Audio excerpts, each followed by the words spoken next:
The season has ended for the Buffalo Sabres. Simply put, the story of this series was the power play for the Flyers. Buffalo had no answers. As good as the Flyers were, Mike, Buffalo could not stop them, and there's just no getting around it.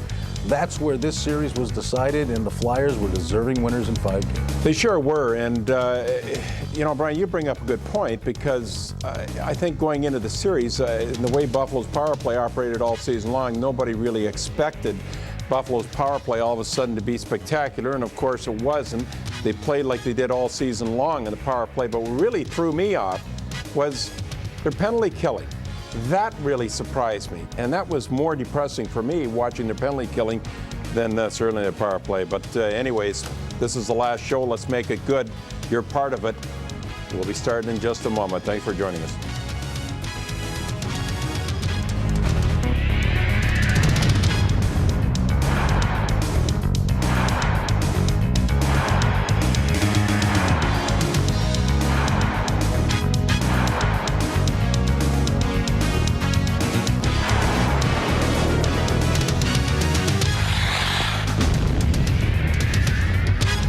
Hi, everyone. Welcome to the final edition of the Labatt Hockey Hotline for this spring.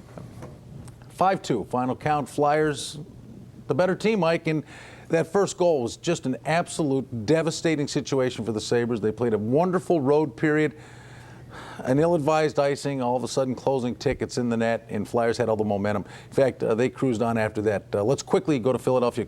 Craig Ramsay's at the podium. Let's hear what the winning head coach has to say. Oh yeah, it was a huge goal. You know, we played a good period, but they had that lead, and it was a big draw. You got to win faceoffs, and you know they're a pretty good faceoff team. Lanker won a big draw, and Rick Tocchet made a real strong play to get the puck back to the point, and they went in. He gave us in this series, gave you several quality point shots that led to goals. You talked about in this series, if there was one thing you had to do to get better point shots. Sometimes we just look for something better, and we're not really ready to shoot. Like Danny's got a wonderful wrist shot, and a lot of times it's not the big shot. You just have to make sure it gets through, and that's one thing he brings, whether it be power play or even strength, is he's got a good shot, but he can wrist it through as well, and you know, obviously. I mean, risking it through, because we've seen in the past so many times where the guy winds up, the guy gets the defensive play trying to block it. Absolutely. I think that, you know, it's really important to work on getting them through. Defensemen don't believe at times that they can score, and with a wrist shot, and one can go in, who can go all the way in. The other one is it's a good tip shot, and getting them through, so the players, you know, when we've got some pretty good guys around the net, we want pucks in around where we can battle for them.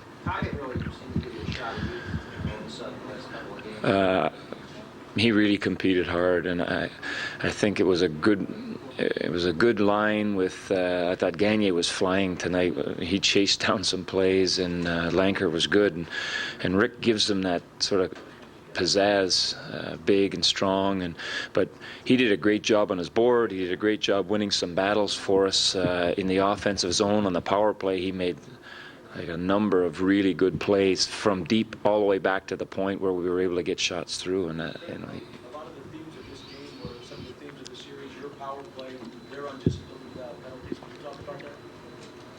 Well, we're a tough team to play against. I think that because we run cycles, we've got some big people, and our small people are extremely quick, and they're tough little guys, so that we're not an easy team to play against. And I think teams end up taking penalties against us. They should end up taking penalties against us because we are so difficult to play against. So our power play, again, was really effective, and we saved a few down the stretch so we could use them. Did you get the sense that Langfeld blamed himself somewhat for the loss at the end of the night? That Brian Boucher said something yesterday that he's not good to work today.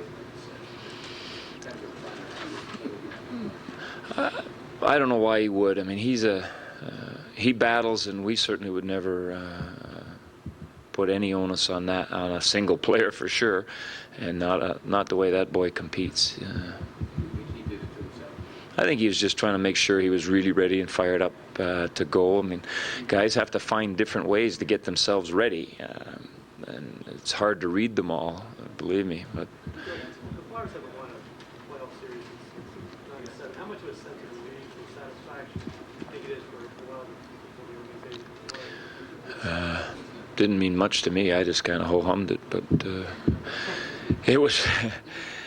There was a wonderful feeling on the bench when we got ahead in that second period, and I think a lot of the players feel like they had something to prove and that they could compete in the playoffs. I don't know. I haven't been here that long, but you know, last year we played hard in the playoffs.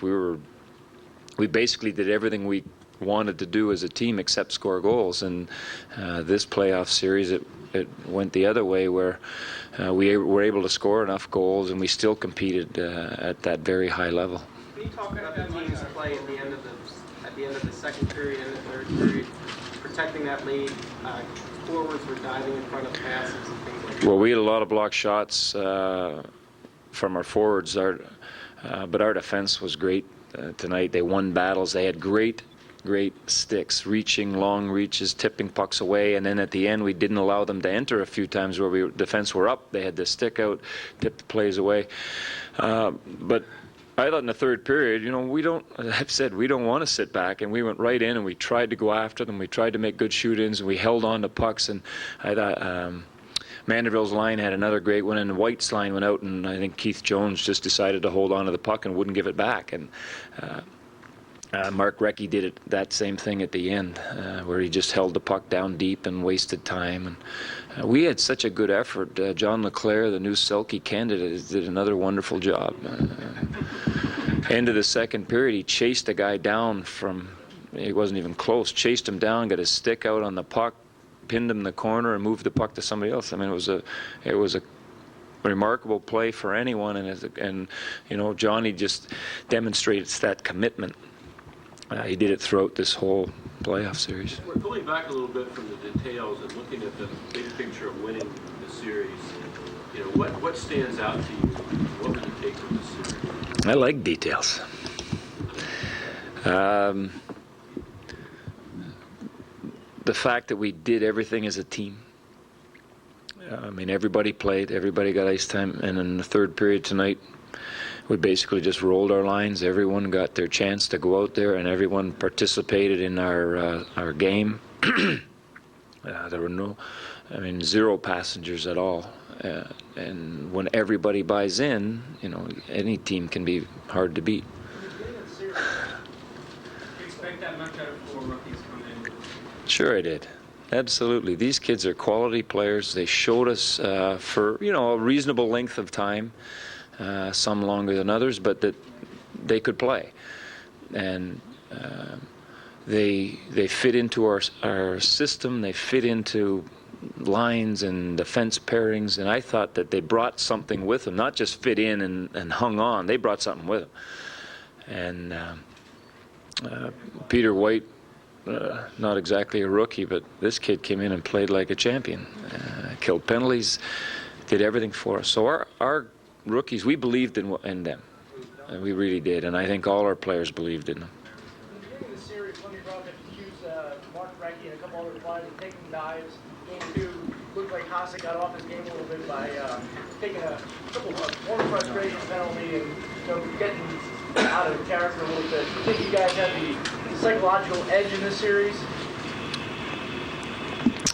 I'm not much of a psychologist. I think we just tried real hard, and we tried to put pressure on them. And anytime you put pressure on a team, you know, it becomes more and more difficult to react positively. And basically, that's all we tried to do, is just keep putting pressure on them. And so, as I said, this is a quality hockey team. I think they've got a lot of good players on the team, and they compete and they try. And our guys just sort of made things happen when we had to. That big goal at the right time. Be the first time it's never asked after winning a playoff series. Did you expect to be the head coach for the next series? I have no idea. Whatever happens, happens. I've said that right along. I like my team. I like to be around it, and I'll be here in one capacity or another, and that will be up to Roger and the doctors and Bobby. When they tell me, that's good. Not today, no. No, he called me the other day of the game, so I'm sure he wasn't about to do that again. He'll call tomorrow, though. When you drew Buffalo for the first round, and obviously you had the coaching mind and passion, the goaltender there, what was your secret to beat in 4 out of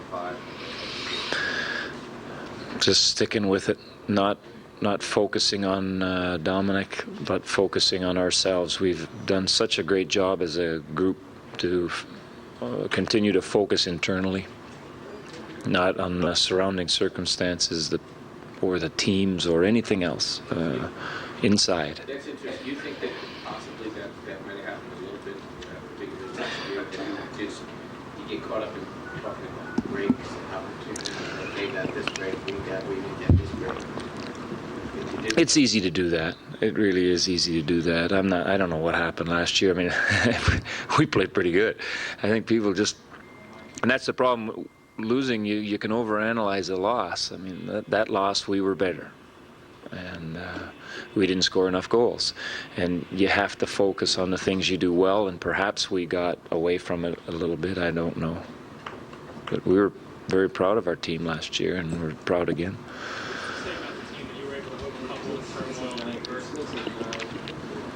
I think it says we have a wonderful group here and great character in that dressing room. Guys with courage and guys who can keep a focus on what their job is and not worry about all kinds of extenuating circumstances. I mean, they support each other, they believe in each other, and they trust each other. They're such a good, solid group of young men.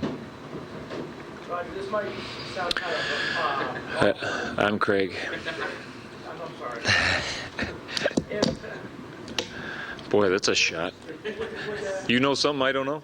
Would you go to Mark or Snyder before they came to you and said, if you want to go with Nielsen as the head coach when he's ready, I'll be 100% behind him, or are you just going to wait for them to come? We've already discussed that. All these things have been, at least from my end, I've told Clarkie. He's the man, and I just show up and go to work. I put one hat on or the other. Do you think that egoless approach is maybe permeated to this beyond Andrew? In that sense, anyway, they just Well, Craig Ramsay? and they're a lot bigger. I can't. It's not me. It's them. And then Roger would say the same thing. It's not us. It's this team. It's this group. And I think the organization deserves the credit for putting this group together and then giving us a chance to work with them. Anything else? Thanks, guys. Thank you. All right, Craig Ramsay, a cerebral player and a cerebral head coach. He's pretty heady. He's a terrific coach, and I've always admired him a lot more than most coaches in the NHL, and I felt bad that he really wasn't a kingpin type of guy as a coach in the National Hockey League. He was always second fiddle. And I'm watching all these coaches come along, and I'm saying, you know, this guy's as smart as any hockey man I've ever talked to in my whole life.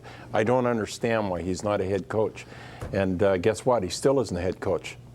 God bless Roger Nielsen, and hope this guy gets better. But the way they're playing, he worked Craig at Ramsay, that's right. Wow, he worked at Nielsen's knee also, and Lindy Ruff learned a lot from Roger Nielsen also, and he must be very proud of watching both those guys. That's indeed. Let's go to Danny Gare, Craig Ramsay's old line mate, and let's talk about this series in a nutshell. Danny, try these numbers on for size: 9 for 32, or 9 for 28 on the power play, 32%. the Flyers scoring on the power play. And they had that all year long. They were the second best power play in the National Hockey League, and the guy that really runs that is a guy named Wayne Cashman, a guy that a lot of Sabre fans hated when he played with the Bruins, but he's done an excellent job here along with Craig Ramsay. They picked up, I think, where Rogers left off, and they've continued it throughout the playoffs. In fact, they've even been stronger at the end of the season than come playoff time. So full marks to the Flyers. I thought they did an excellent job in all areas, from defense to offense, and they deserved this series definitely. Dan, when I think back in this series, there's a couple things that pop up in my mind of why they won, team won, and the other team lost. But one is, and this really threw me, I never expected Buffalo's penalty killing to be so poor. Yeah. I mean, I understand the power play. I mean, that's not going to change overnight. What you see is what you get. And but the penalty killing was so bad. How could it go south so drastically? Well, you know what, Mike, I think a big part of the penalty killing, too, obviously comes from goaltending. And even though Dominic played very well throughout this series at times, he wasn't strong on power play situations. And I think that's something that you have to give, obviously, Philadelphia credit for. But that's usually where your best penalty killing comes, is from your goaltender. He did make some key saves, some big stops throughout this series. But when you get power play situations, that's where your goaltending, defense have to be a lot stronger. Now, Dan, I did say there are two things, all right? The other thing is this, I'm going to pass this by you, is that whenever we watch Buffalo and Philadelphia play, the team or whatever usually went away crowing and saying, we're a much faster team. We just paralyzed Philadelphia with our speed. Right. And this series, they didn't paralyze anything with speed. Philadelphia actually looked like a faster team. What happened there? Well, I think Philadelphia changed the makeup of their team, and this started a little bit last year. Bob Clark felt that his team was big and strong with a lot of brawn, but he felt the quickness is something that this team had to do. When you look at Langkow and what he brings to the table, obviously you've got Gagné, who played an excellent series. This team picked up some speed that really helped, even from the back end. When you look at Eaton and Dillmore, a couple of rookie defensemen, that helped their offense transition game, and that was a big difference for them. And I think the thing with the Sabres, the problem they had was getting through the neutral zone, Mike, and also getting to the net. I thought this Philadelphia team, who plays the trap and clogs up and collapses very well, did an excellent job, and the Sabres just couldn't seem to fight their way to the net. Only one game, and that was the game they won. Dan, when you think of the Flyers, obviously you think of Desjardins, Leclerc, and Recchi. These are the horses. And of course, Lindros not in the series. The guys that were so instrumental for the Flyers in this series, immediately coming to mind, are Jones, Tocchet, and Langkow. And these were the guys that really did the Sabres in. And those are the guys that normally, when you think of the Flyers, guys that are muckers, guys that are grinders, that get in the corners. That's what you think about when you think of the Philadelphia Flyers. And those are the same type of people that came up and did, a yeoman job for this hockey club. I talked with Rick Tocchet after the second period, and he knew that when he got here to Philadelphia, that was going to be his role, and it has been his role. Berube, he was another guy that I thought that jumped into their faces a lot. You know what Jones did with Hasek, and Langkow made some key plays and key goals in key situations. Hey, Dan, you did a great job all season long. It's been a lot of fun. And I'll tell you what, we were sick and tired of looking at you with the suntan from Phoenix and L.A. with all your happy golf stories. And the big guy and I want a shot at you this summer, so don't be ducking us. Come and get me. You're going to have lots of time, all right? All right, Danny. It's been a lot of fun, buddy. Enjoyed working with you. Have a safe trip home, okay? Yep. Danny Garrett in Philadelphia following the clinching 5-2 win for the Flyers over the Sabres. So we're going to take a quick time out. Come back. We got the highlights, more interviews, and your phone calls. Please stay with us.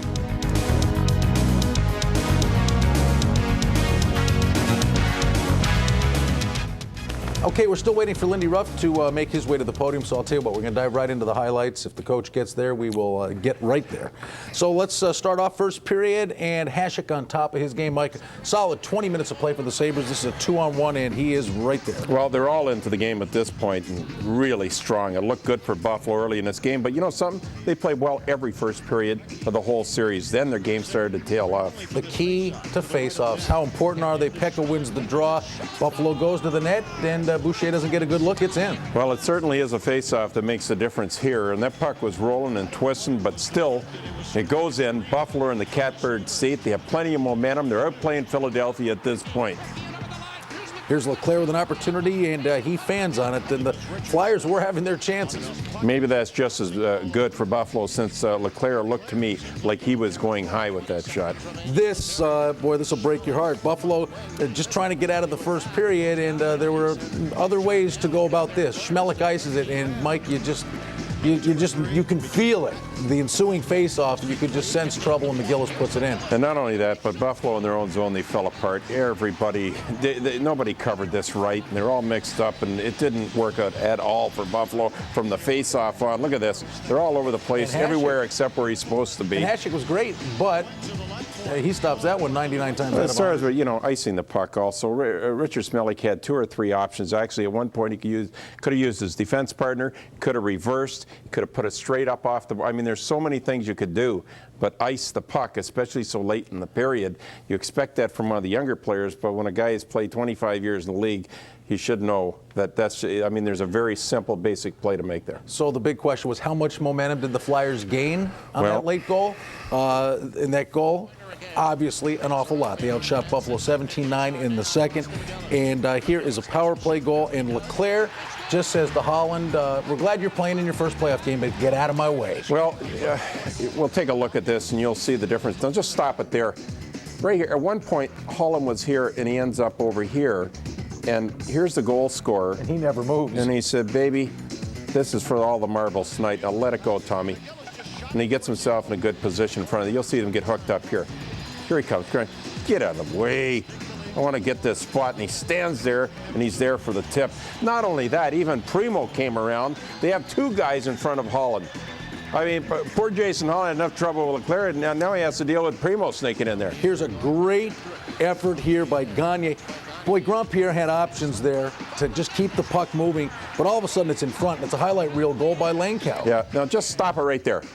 Now, here's Buffalo's man right here. He could have went around this way, in behind the net. Now watch Woolley when he comes in, who has a shot at grabbing this puck. Go ahead, let it roll, Tom. And he misses it also. And then it was just bing, bang, boom, right out in front. Now he takes it off his chest, I believe. And you get another look at it. Chest, and then takes a whack at it. Gilmore didn't have a real good read on that play either. He's going right to the front of the net, and he goes to the boards. A lot of things went south on that play. There's 2 goals right there, Brent, with just size and strength and speed and determination. 2 goals. I mean, that's huge at this point. Lindy Ruff has just made his way to the post-game press conference. Let's check it out. I got hit with either a can or a cup full of something, side of the head. Oh, yeah. I've been hit harder.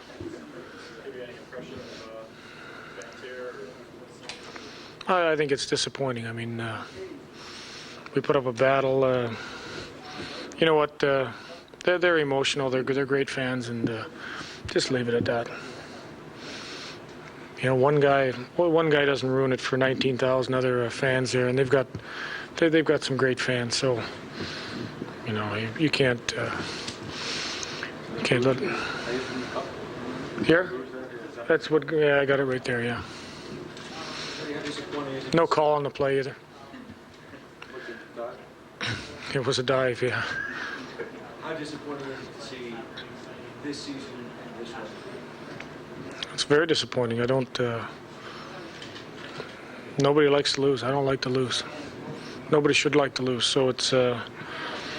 It was definitely a season of ups and downs where we got going for a while and fell down and got going and struggled like crazy to get in, and then you know, just didn't get it done in this series.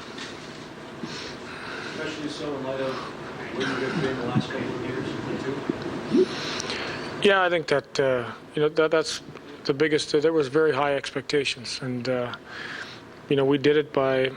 Maybe we didn't have the most, and I said it before, we didn't have the most skilled team, but we always got the job done as a team, and it wasn't one guy we had to rely on, and it wasn't one goal scorer. It was the depth of our team that allowed us to survive the past couple of years, and we just didn't get enough from enough guys, you know, to win the series. What makes the Flyers' power play so effective?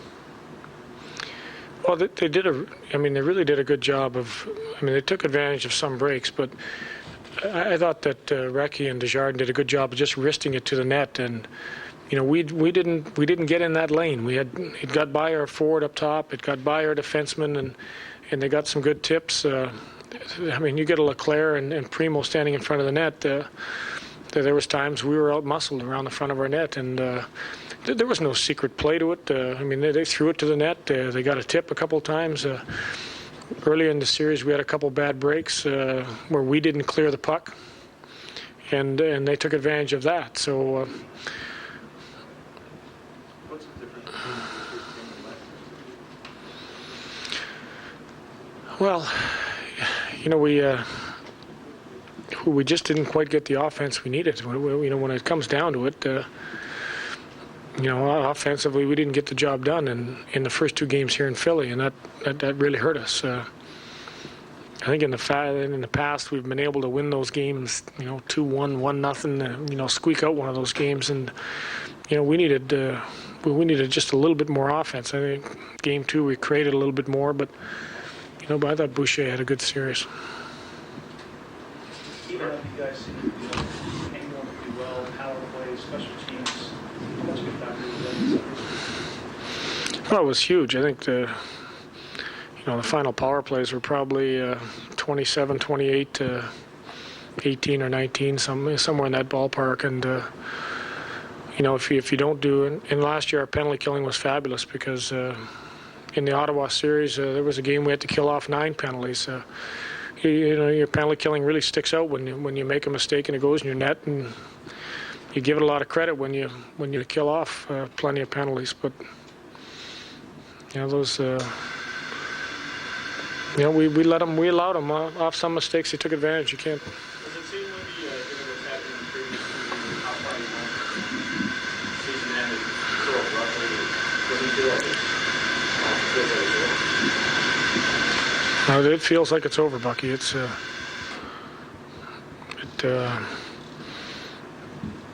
think that feeling is the feeling you got to remember when you come back to work next year.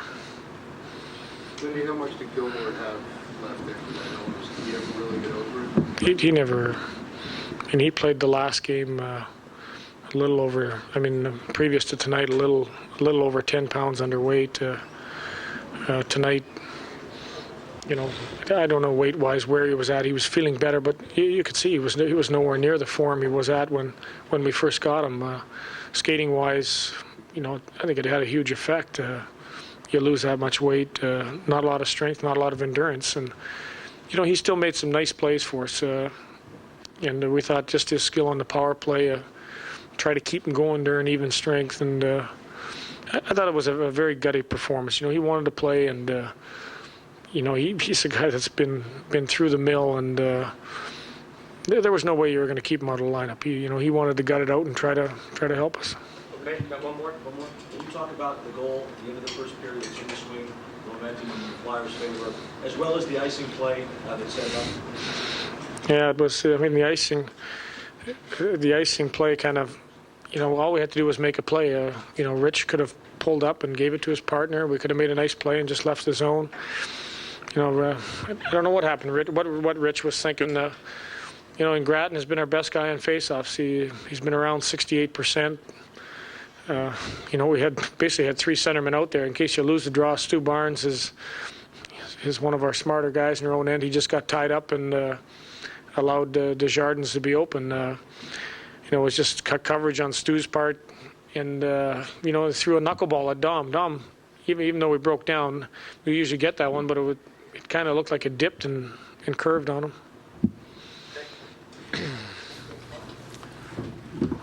Lindy Ruff's post-game press conference. Final score of this game was 5-2, and the Flyers win the series 4-1. Let's look at the third period. Good enough. Let's go. And the Sabres had an opportunity down 3-1 in this one, and it's going to be a nifty goal, and this will be Stu Barnes with Shatan getting this one through traffic, and Barnes buries it. Well, they gave Finneganov a little working room inside that blue line, and you stop it right there.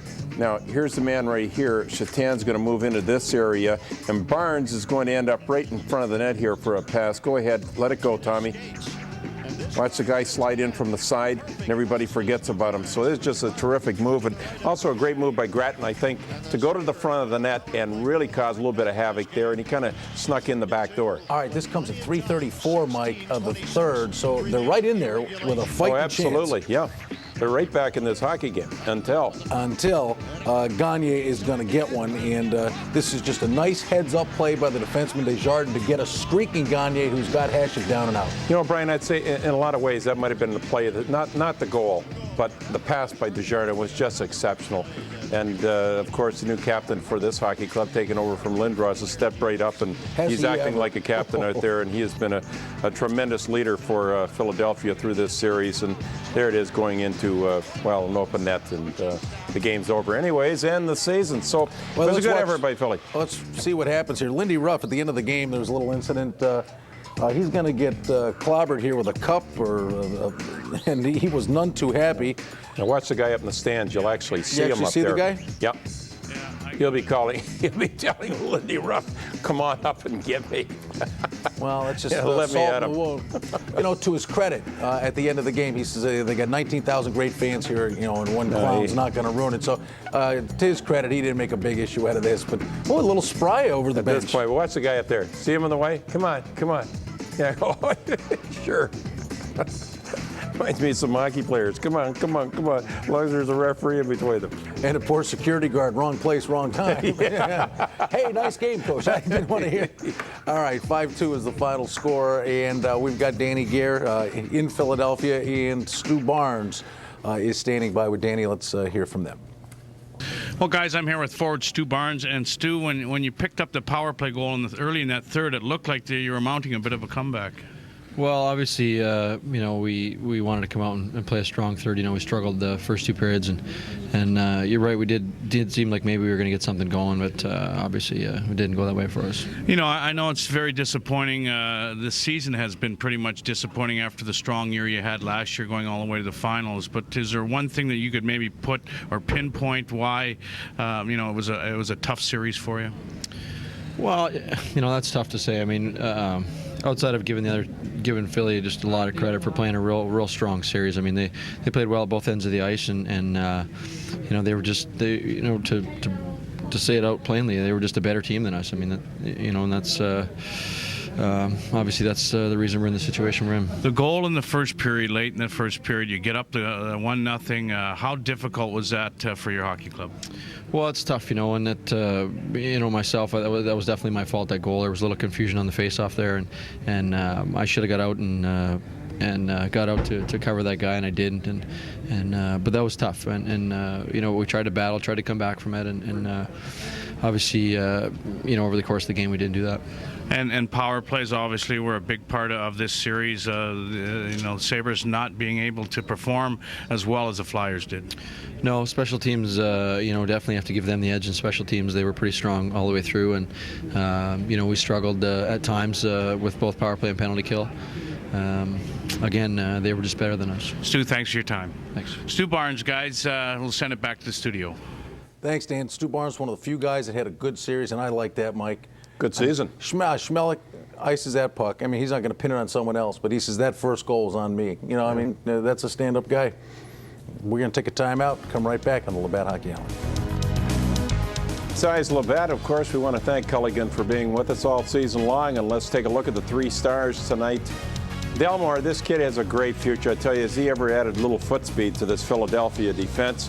The number 2 star, Simon Gagner, played like a vet, huh, Brian? He did. Power play goal. He was all over the Buffalo defense tonight. And the number 3 star, the captain, Eric Desjardins. He was the quarterback, 2 assists, strong from start to finish. There you have tonight's 3 stars. Pretty nice 1-2 punch, isn't it, Desjardins and Leclerc? Very much so. And, it was nice to see Philadelphia's, not necessarily their stars doing the job for them in this series, but as Craig Ramsay mentioned, it really was a very, very strong team effort, and usually that'll win in the playoffs. You don't need your stars as much. What you need is a good, honest effort from everybody from top to bottom, and then your stars just kind of kick in a little, icing on the cake. They got it and then some. Scott and Tonawanda, how you doing tonight? Guys, how you doing? You know, I'd like to make a little statement and also follow it up with a question. You know, it's your time. Go ahead, Scott. You know, I'm 39 years old. I've been following this team since 1970. You know, I was 10 years old at that time. And bottom line is, what's disturbing to me is that not only throughout the playoffs, but also the entire season, this team failed to consistently show up for each game with the emotions and the passion and the will to win that is necessary to win in the NHL. You know, not only, you know, the bottom line is they only played with passion and the desperation in Game 4. And tonight there was nothing. There was nothing again. You could see it, you know, even though they were up 1-0, there was no passion, no desperation, no nothing. And that problem has to be addressed because it was like that throughout the entire season. It was one night they look great, the next day they come back and they look pathetic. And my question is, and I'm not putting this all on Lindy, because I'm not, because the players have to be accountable for their actions on the ice as well. But does Lindy Ruff's personality and demeanor and also his coaching philosophy motivate his players enough to help take this team again to the Cup Finals? Or do we need another type of person behind the bench to bring out the emotions that are necessary to win at the level that the playoffs, you know, bring? And that's what I'm getting at. Okay, Scott. It just seems like they were lacking that consistency throughout the playoffs and the regular season. And there's times when Lindy Ruff, to me, was bland behind the bench. All right, we get the gist. Thank you, Scott. Thanks, guys. We appreciate the call. I think that's what we can also do here. We still have about 35, 40 minutes left with you, and then we'll have a season-ending little package for you. But I think we can also focus on what went down this entire season as opposed to what just happened tonight. And, you know, top to bottom, this was an extremely disappointing season in many, many respects for this team. And it went right down to the last day for them to squeak in. But they did put it together in the last couple of weeks, and they showed that kind of character and passion to get in there, Mike. But it sure looked like nothing was left in the tank. But how can there not be for the playoffs? Well, you know, it was like this and this, depending upon what night. It went back and forth. Hot water, cold water, you didn't know. And there were a few times this year where they literally lived up to their potential. I thought, even as a matter of fact, more than one game, I thought a couple games they played pretty hard. Certainly the one game they won, and even then they backed off a little bit, but they found a way to get through. In regards to Lindy Ruff and the coaching staff, his responsibilities are great, and so are his assistants. And they're paid well to win hockey games. And if you're not winning hockey games, you shouldn't be happy, and I don't think he is. And I'm sure they're very upset, and they're not pleased with the way things have gone down this year. The players themselves also have to take the bulk of the responsibility. They're supposed to perform on the ice. So what I'm saying here is, from top to bottom, it hasn't been a walk in the park, or no one really walks out of this whole situation unscathed. They both have to answer the bell somewhere in the near future. Now, eventually you do have to win, and you have to win with consistency, or you don't keep your job. And that's the way it is with coaching. I know, and I'm sure Lindy Ruff will be back next year, and I'm sure things will get straightened out over the summer. I think this team is just absolutely, there's so many players this year that didn't play up to their abilities, and they better do a lot of soul searching and really take a serious look at the work they put into their season. And I don't think very many of them are going to be very pleased. I know we sat around and tried to figure who really lived up to their abilities, and we didn't come up with too many. So, well, it's going to be... but no one escapes, Brian, from coaching two players. As it is every year. You lose. It's going to be the fashionable thing. You know, Ruff is going to take a ton of heat here. This guy did not become a dummy overnight. This team went to the Stanley Cup Finals last year. People implored them. And I was wondering, hey, Game 2, Game 3, first shift, go out, take a run at Boucher, make sure this kid's in the game. Lindy Ruff would never buy into that sort of thing. He would not go for the retaliation. Last year, this is what this team did, and that's why they went to the Stanley Cup Finals, because the power play executed. Well, the power play was a train wreck all year long. I mean, he did not become stupid overnight. Brian, it's been a long, drawn-out year, and he's as accountable as the players are. There's no two ways around that. And I don't think he has no problem shirking those responsibilities. He'll stand up to that a lot better than probably some of the players on this team. But the other thing, was it Scott I think we were talking to? Yes. And I'll just get off this subject. And you followed, being a broadcaster for many years, football and baseball and everything. I mean, don't buy into this stuff if a coach is standing there nice and calm. What that means he's not They're going nuts Lindy inside the Ruff room. is half cuckoo in the room. Are you kidding? He's bouncing off the walls. I mean, you can't. Tom Laundrie was a great coach, and he used to tip his hat every now and then when he got mad. I mean, you don't have to go crazy to be this emotional coach. You act like this crazy emotional coach, and everybody yells at you. Well, you're out of control behind the bench. That's where your team's out of control. Craig Ramsay makes Lindy look like a crazy man. Oh, are you kidding? You have to hold a string up beside Craig to see if he's moving. We want to get back to Philadelphia and go into the Sabres locker room and hear from Captain Michael Pekka talking about the undisciplined penalties that turned around into goals for the Flyers throughout the course of this series. As a team, we obviously wanted to play hard, and sometimes it does get frustrating when, Václav didn't really do much on the play, but the one thing we were trying to tell ourselves is not even put ourselves in the situation to allow a guy to dive on us and allow the referees to put him on the power play. But it's an emotional time of year, and the games are very emotional. From the outside, you can't possibly imagine how emotional it gets out there, but. In the end, it did cost us. Primo sure dove on you. Yeah. The series seemed pretty indicative of how the entire season went. Really, nothing really ever came easy for you guys at all this year, did it? No, it didn't. When things go well, we work hard for what we get, and as a team, we just didn't do the little things well enough to win the series.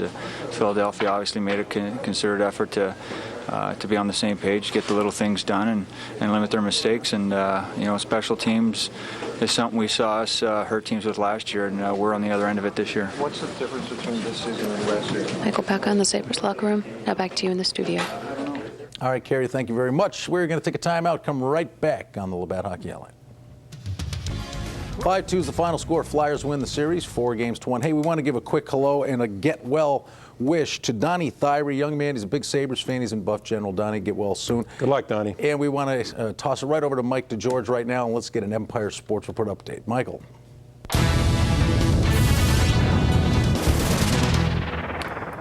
Okay, game 4 in Miami. Pavel Bure and the Panthers down 3-0. Bure would finally score in this series, but Marty Brodeur making 35 saves, and the Devils sweep him 4-0 in winning game 4, 4-1. Coming up at midnight on the Empire Sports Report, much more on the Sabres' complete wrap-up from Philadelphia. The Amerks move on to the next round. Who can beat their goaltender, Mika Nornen? We'll hear from him coming up at midnight, and all the baseball highlights around the big leagues coming up tonight at midnight on the Phillips Empire Sports Report. Michael and Brian? All right, Michael, the power play was the difference. This Flyers team really had the Sabres number there. You know what? When you look back at the series, the season, I think one thing comes to mind. You just really can't turn it on and off when you want to. And when you think about it, maybe the Sabres played 10 games all season long, and it just wasn't enough. And, I keep going back to 3 games during the season. Losses at home to Atlanta, Nashville, and Vancouver, and you look at those games and say, you know what? They're just not ready to play hockey this season. And to me, it happened all year long. Michael, our final show of the season. Thanks for putting up with us all year long. It's been a lot of fun. It's my pleasure. I like to be with you, Mike. Okay, next year we do it again. Sounds like a plan, pal. All right, we got to take a quick time out. We're coming right back.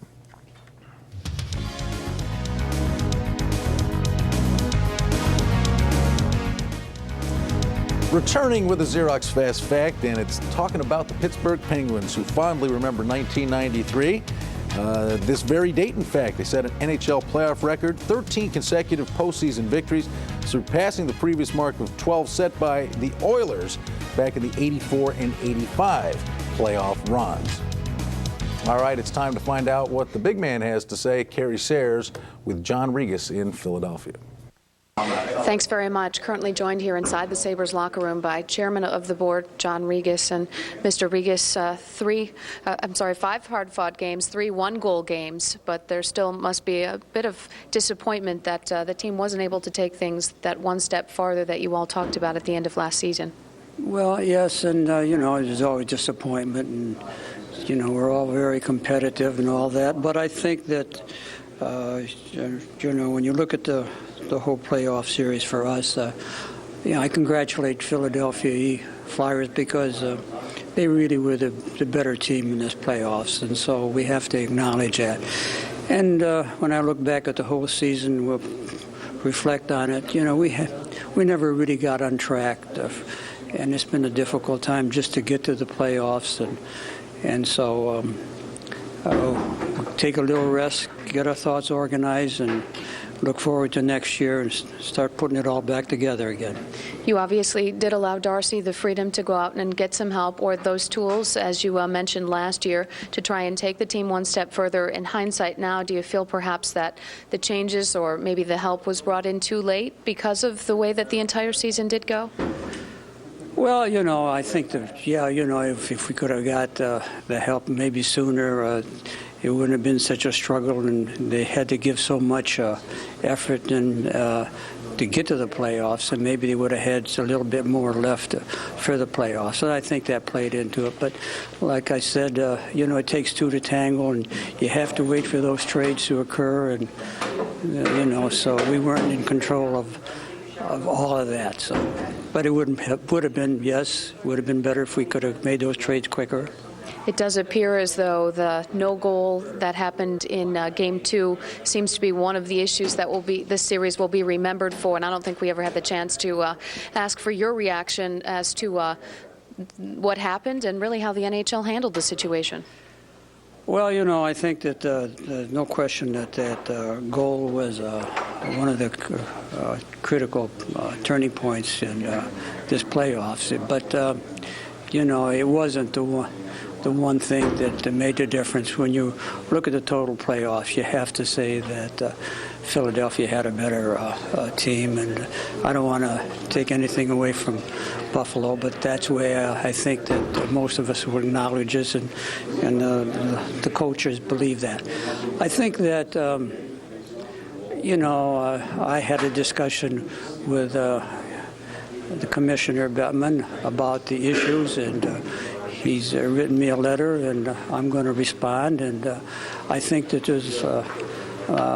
we have to do better with our officiating all across the league. It's a great game, but there's something lacking there, and I want to look at that rule that says, you know, when the puck is dropped, we can't go back and play that. So I have to. I don't know what will come out of it, but very honestly, I think that I think it's a concern to all the owners about the officiating. So they're doing the best they can, but somehow we have to do better. And one more question before we let you go. The organization obviously did a great deal of work in the offseason to bring back a great deal of the same players from last year's team. It appears as though this year perhaps the face of this team may change a bit. Do you also sense that that will happen?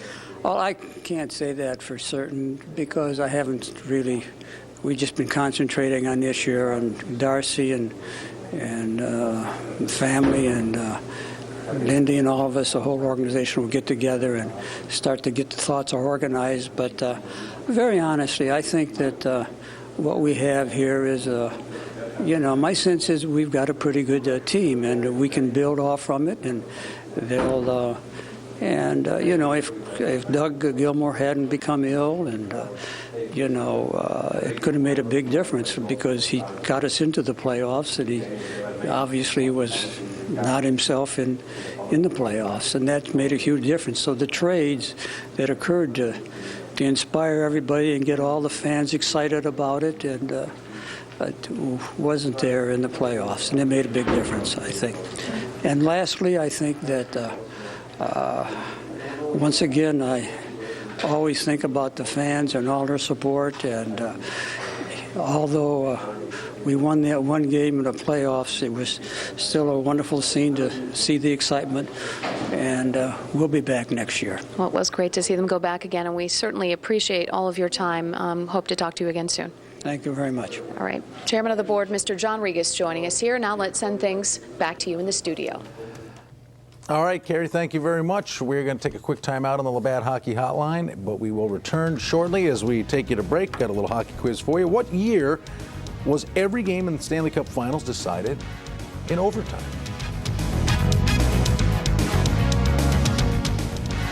1951, huh? Toronto defeated Michael. Of course, they only played, 3 out of 5? Well, there you go. Well, you remember that? Yeah, I think it was 9 years old. That's the year I left home. Let's go to. They kicked me out of kindergarten for not shaving, and so I got upset and left. Kyle in Spencerport, how you doing? Sit there and curl the hair on my chest in grade 2. Hi, Kyle. Hi, Kyle. How's it going? Good. Go ahead. Now, my question is this. I've been a loyal Sabres fan for, like, years now. I've followed them all last year and all this year. Yes. Now, I'm wondering from, like, the more strategic, like, real kind of view, do you think that the Sabres deserve to go to the playoffs this year, seeing how they played this throughout the whole year? Well, they played poorly at times, and so did Montreal, and so did Carolina. All three of those teams were fighting for that last playoff position. Probably Buffalo was the best team of the three. Someone had to get in there, and if I guess, yeah, they're deserving. They did it, so they didn't back in. No, they won it the hard way. It didn't come easy. You think about the last 15 or 20 games, man. They had to dig down pretty deep, and they did, and they found a way to get in. Well, that doesn't mean they had a great season. I'm not saying that, but what I'm saying is I think they're a better team than Carolina and Montreal, in my estimation. Let's go to Nathan in Buffalo. Nathan, good evening. Hey, guys. What's happening? Go ahead, Nathan. I just had a question. Actually, maybe it's more of a concern. With the expansion draft coming up this year, what do you guys feel as far as the forwards? I know we're allowed 7, and the defensemen, I know we're allowed 4. Who do you guys think is going to be back next year? I mean, this could be a scrappy team next year. Well, everyone's going to be feeding out of the same trough, and so it's all relative. The 3 defensemen, I would think, would be Zednik, McKee, and Warner would be the 3 that they would probably protect, and since they have to protect both goaltenders.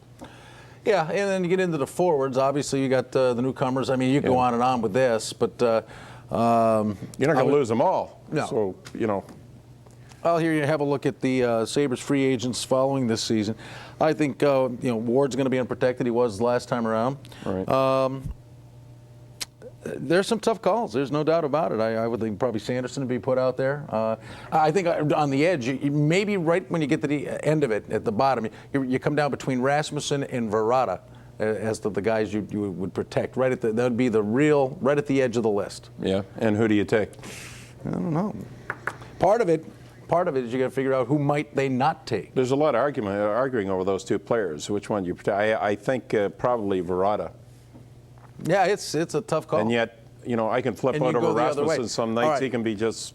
All right, we're up against the clock. Give us some grades there, sir. Please. All right, let's take a look at the grades tonight. A B- for goaltending. We'll give the defense a C along with the forwards, and we'll slide a C+ in there for effort. Not close enough for a win.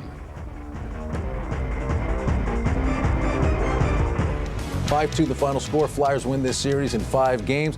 Let's get back to Philadelphia. Hear from Curtis Brown. Talks about the difference being special teams. We didn't get it done on the power play, and we didn't kill enough off. Thank you. Thanks. Curtis, it really seemed like this entire series was kind of indicative of your season, that nothing really came easy for you guys all season long, and it really didn't here in the playoffs either. Yeah, well, down the stretch, we got things going, probably the best that we did all season long. So coming into the playoffs, we had a lot of confidence. Obviously, we got ourselves into a situation that we had to battle to get into the playoffs. Forcing ourselves into that situation, we felt good coming into the playoffs, and we just we elevated our game to get into the playoffs. But then there's another step that needs to go up once you get here, and we didn't do it. We all have to look in the mirror, and we didn't quite get it done.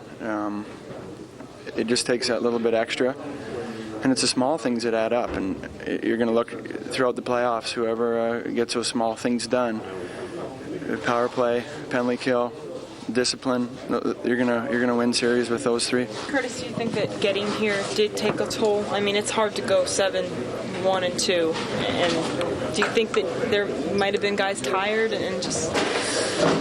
No, if anything, I think we finally got it going through that stretch, and I think we wanted to use that stretch and the confidence that we gained throughout those games to come in and get things taken care of in the playoffs. It was a situation where we played ourselves into that situation, and we had to come to play just to get into the playoffs, and we just needed to take it one more level up when we did get here, and that would have helped us out big time. We didn't get it done, and now we just it's tough. We have to look at ourselves and see what the difference was and move on. Curtis, how much did that goal there their goal there at the end of the first period kind of take things out of you guys as a team? It seemed like you guys had the momentum scoring the first goal, and then maybe they took it away a bit by catching and tying the score there. Well, I think in a series and in a game, there's going to be many momentum swings, and that was definitely one of them. It was very early in the game, so I don't think it affected the outcome. We had lots of time to get back into it, and we had our fair share of chances, but obviously if we could have got out of that first period up, and now having all the momentum, that would have helped us. Anytime you can have the momentum and carry it for the majority of the game, good things are going to happen, and that definitely evened things out. All right, let's get back to the phones. Harry in Wheatfield's next. Hi, Harry. Harry? Good evening, Brian. How you doing, Harry? Go ahead. We got about a minute. Go ahead, please. Okay, one quick question. Maybe the NHL's got to do something about these people throwing stuff at Lindy Ruff. Can't we do something about it? No, that's just a moron in the stands. I mean, what are you going to do? You figure 19,000 people, there was one more. Listen, there's probably a lot of morons, but one got to him anyways. That happens.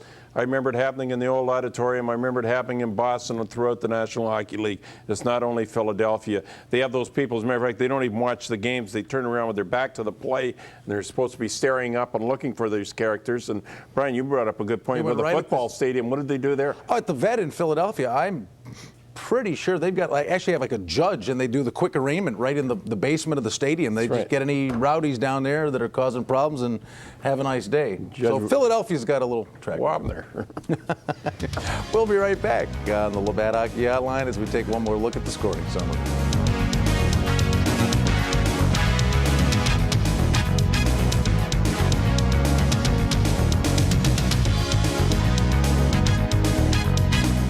We welcome you back to the season-ending edition of the Labatt Hockey Hotline. Labatt. Yep, Thank you, Labatt. Labatt. Had a wonderful season. We certainly appreciate all our sponsors on this program. You bet. We had a lot of fun this year, as always. And let's go to Kelly in East Aurora. Hi, Kelly. Hi, Mike. Hi, Brian. Thanks, Kelly. How you doing? How you guys hanging? Good. Well, I just have a quick question, then I'll hang up and let you guys argue.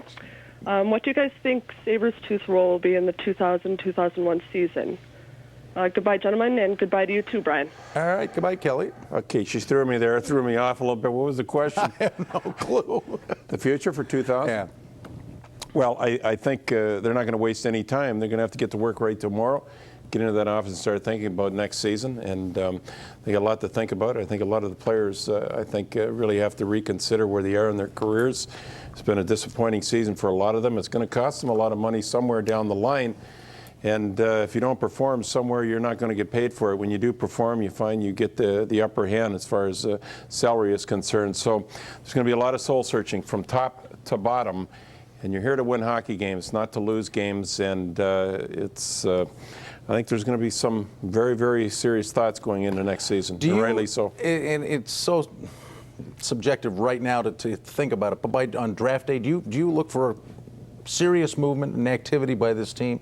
Be it trades with the expansion draft, it's so up in the air right now. But do you foresee anything happening? Well, I think there certainly could be, and I do. I think there's definitely 2 or 3 players. I think they've moved some players on that they've more or less given up on and given every opportunity in the world to produce and didn't, and they got tired waiting. And I think there's still a couple, 3 players might have to move down the road too. So these decisions have to be made quickly, Brian, so you can get things set up, and you don't want to hold these off until the last minute.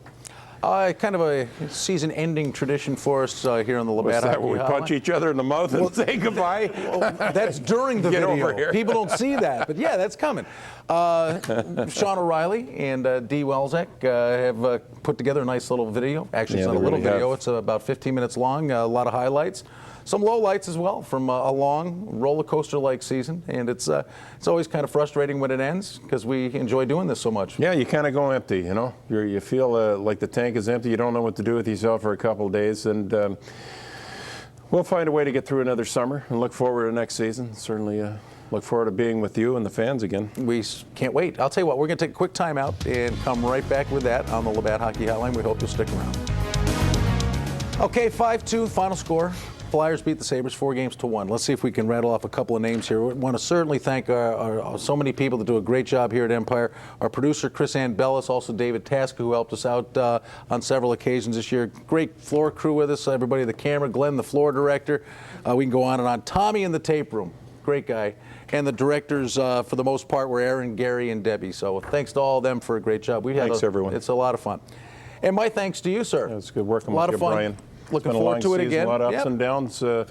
We made it through another season with slapping each other, and that's good. So, well, there's still 20 seconds left. Yeah, that's right. Want to go right now? What do you think? I think we'll do a little Finish golf off this with summer. just... No. The handshake suffices. As always, you're entertaining. You're a treat to be around, and you know what you're talking about. You know, thank you, fans. I tell you, this is so much fun working here, both from Brian and I. Thanks for everything this year. We had a great time this year. We look forward to seeing you again next year. Sit back, relax, and enjoy a season wrap-up.